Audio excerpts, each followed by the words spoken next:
अस्सलामुअलैकुम। ਅੱਜ ਦਾ ਇੱਕ ਵਲੌਗ ਬੜਾ ਦੁਖੀ ਭਰਿਆ, ਤੁਸੀਂ ਵੀ ਕਹੋਗੇ ਦੁਖੀ ਭਰਿਆ ਕਾਹਤੋਂ। ਤੇ ਟਰੈਕਟਰ ਦੀ ਆਵਾਜ਼ ਵੀ ਤੁਹਾਨੂੰ ਆ ਰਹੀ ਹੋਣੀ ਤੇ ਮੈਂ ਰੋਡ ਤੇ ਕਿੱਧਰ ਤੁਰਿਆ ਜਾਣਾ ਵਾ। ਤੇ ਇੱਕ ਮਿੰਟ ਤੁਹਾਨੂੰ ਮੈਂ ਦਿਖਾਉਣਾ ਵਾ। ਆ ਚੈੱਕ ਕਰੋ ਮੇਰੀ ਗਾਂ ਜਿਹੜੀ ਅਬਲਾ ਗਾਂ ਸੀਗੀ। ਮਸਲਾ ਇਸ ਗਾਂ ਦਾ ਹੀ ਬਣਿਆ ਕਿ ਇਹ ਮਤਲਬ ਸੂ ਨਹੀਂ ਸਕੀ। ਤੇ ਖੈਰ ਡਾਕਟਰ ਵੀ ਬੜੇ ਸੱਦੇ ਯਕੀਨ ਕਰੋ ਕੱਲ ਦੇ ਦਿਨ ਦੇ ਵਿੱਚ 4 ਡਾਕਟਰ ਰਾਤੀ 12 ਵਜੇ ਤੱਕ ਵੀ ਡਾਕਟਰ ਬੈਠਾ ਰਿਹਾ, ਇਹਦਾ ਇਲਾਜ ਕਰਦਾ ਰਿਹਾ। ਲੇਕਿਨ ਸਵੇਰ ਤਾਈਂ ਤਾਂ ਕੁਝ ਠੀਕ ਸੀਗੀ ਤੇ ਲੇਕਿਨ ਸਵੇਰ ਜਿਵੇਂ ਹੀ ਅਸੀਂ ਘਰੇ ਗਏ ਵਾ ਥੋੜੀ ਦੇਰ ਲਈ ਤੇ ਮਾਲ 'ਚ ਕੋਈ ਵੀ ਹੈ ਨਹੀਂ ਸੀਗਾ। ਤਾਂ ਇਹ ਪਿੱਛੋਂ ਗਾਂ ਅੱਲਾ ਕੋਲੇ ਚਲੇ ਗਈ। ਤੇ ਬਾਕੀ ਜੇ ਹੁਣ ਇਹਨੂੰ ਚੱਲੇ ਅੱਗੇ ਜੰਗਲ 'ਚ ਸਿੱਟਣ, ਉਵੇਂ ਤਾਂ ਆ ਤੁਸੀਂ ਰੋਡ ਦੇਖ ਸਕਦੇ, ਇੱਥੇ ਰੋਡ ਤੇ ਵੀ ਸਿੱਟ ਸਕਦੇ, ਲੇਕਿਨ ਨਹੀਂ ਰੋਡ ਤੇ ਨਹੀਂ ਸਿੱਟਣੀ। ਅਗਰ ਇੱਥੇ ਸਿੱਟਾਂਗੇ ਗਾਂ ਮਤਲਬ ਥੋੜੇ ਦਿਨਾਂ ਤੱਕ ਇਹ 'ਚੋਂ ਬੋਣ ਲੱਗ ਪੈਣੀ ਤੇ ਜਿਸਮ ਗਲਣ ਲੱਗ ਪੈਣਾ, ਆਵਾਮ ਗਾਲਾਂ ਦੇਊਗੀ। ਤਾਂ ਅੱਗੇ ਜੰਗਲ 'ਚ ਸਿੱਟਣ ਜਾ ਰਹੇ ਵਾ। ਹਾਂਜੀ ਤੇ ਜੀ ਅੱਗੇ ਅਸੀਂ ਗਾਂ ਸਿੱਟਦੀ ਆ, ਗਾਂ ਪਈ ਆ ਤੇ ਗਾਂ ਬੜੀ ਯਾਦ ਆਉਣੀ ਆ, ਬੜੀ ਯਾਦ ਆਊਗੀ ਯਕੀਨ ਕਰੋ। ਘਰ ਰੋਣ ਆਉਣ ਦਿਆ ਮੈਨੂੰ।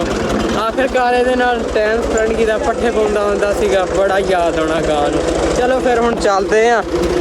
ਹਾਂਜੀ ਤੇ ਜੀ ਅੱਜ ਹੈਗਾ ਵਾ ਦੂਸਰਾ ਦਿਨ। ਕੱਲ ਗਾਂ ਜਦੋਂ ਮੈਂ ਸਿੱਟ ਕੇ ਆਂਦੀ ਤੁਸੀਂ ਪਿੱਛੇ ਵੇਖਿਆ ਹੋਣਾ ਵਾ ਕਿ ਮੈਂ ਵਲੌਗ ਸ਼ੂਟ ਕਰ ਸਕਾਂ। ਅੱਜ ਮਾਸ਼ਾਅੱਲਾ ਧੁੱਪ ਦੇਖੋ ਕਿੰਨੀ ਟਾਇਟ ਲੱਗੀ ਹੋਈ ਵਾ। ਹੁਣ ਮੈਂ ਮਾਲ ਤੇ ਖੜਾ ਤੇ ਚੈੱਕ ਕਰੋ ਖੁਰਲੀ ਵੇਲੀ ਲੱਗਦੀ ਪਈ ਆ। ਇਵੇਂ ਲੱਗਦਾ ਵੀ ਖੁਰਲੀ ਤਾਂ ਕਦੀ ਕੋਈ ਮਾਲ ਹੈ ਨਹੀਂ ਸੀ। ਤਾਂ 3 ਖੜੀਆਂ ਮਾਸ਼ਾਅੱਲਾ ਤੇ ਖੁਰਲੀ ਨਾ ਉਸ ਗਾਂ ਤੋਂ ਬਗੈਰ ਵੇਲੀ ਐਡੀ ਮਾਸ਼ਾਅੱਲਾ ਗਾਂ ਤੇ ਸੂਣ ਵਾਲੀ ਸੀਗੀ। ਸਭ ਤੋਂ ਜ਼ਿਆਦਾ ਬੜਾ ਅਫਸੋਸ ਲੱਗਾ ਮੈਨੂੰ ਉਸ ਗਾਂ ਦਾ। ਤੇ ਬਾਕੀ ਇੱਧਰ ਚੈੱਕ ਕਰੋ ਮਾਸ਼ਾਅੱਲਾ ਇੱਥੇ ਮੈਂ ਲੋਸਨ ਪਾਇਆ ਸੀਗਾ ਖਰਗੋਸ਼ਾਂ ਨੂੰ ਤੇ ਉਹ ਬੱਚੇ ਵੀ ਨਾਲ ਸੀਗੇ। ਤੇ ਇਹ ਕੁਕੜੀਆਂ ਸਾਰੀਆਂ ਪਹੁੰਚ ਗਈਆਂ ਇੱਥੇ। ਪਰ ਇਹ ਚੈੱਕ ਕਰੋ ਆ ਬੱਚਾ ਇੱਕ ਇੱਧਰ ਬੈਠਾ ਤੇ ਇੱਧਰ ਖਰਗੋਸ਼ ਬੈਠੇ ਆ। ਤੇ ਹੁਣ ਉੱਧਰ ਇਹਨਾਂ ਨੇ ਨਵਾਂ ਕੱਟਾ ਖੋਲਿਆ ਵਾ ਤੂੜੀ ਦੇ ਥੱਲੇ ਖੁੱਡ ਮਾਰ ਲਈ ਆ। ਮੇਰੇ ਖਿਆਲ 'ਚ ਸ਼ਾਇਦ ਖਰਗੋਸ਼ਣੀ ਨੇ ਬੱਚੇ ਦੇਣੇ ਆ ਤੇ ਤਾਂ ਉਹ ਖੁੱਡਾ ਮਾਰਨ ਦੇ ਹੀ ਸੀਗੇ। ਤੇ ਦੂਜੇ ਪਾਸੇ ਤੁਹਾਨੂੰ ਮੈਂ ਤੇ ਇੱਕ ਮਿੰਟ ਦਿਖਾਉਂਦਾ ਵਾ, ਉਹ ਉੱਧਰ ਜਿਹੜੀ ਆ ਖਾਲੀ ਆ ਨਾ ਇਹਦੇ ਵਿੱਚ ਖਰਗੋਸ਼ਣੀ ਨੇ ਖੁੱਡਾ ਮਾਰਦੀ ਪਈ ਆ।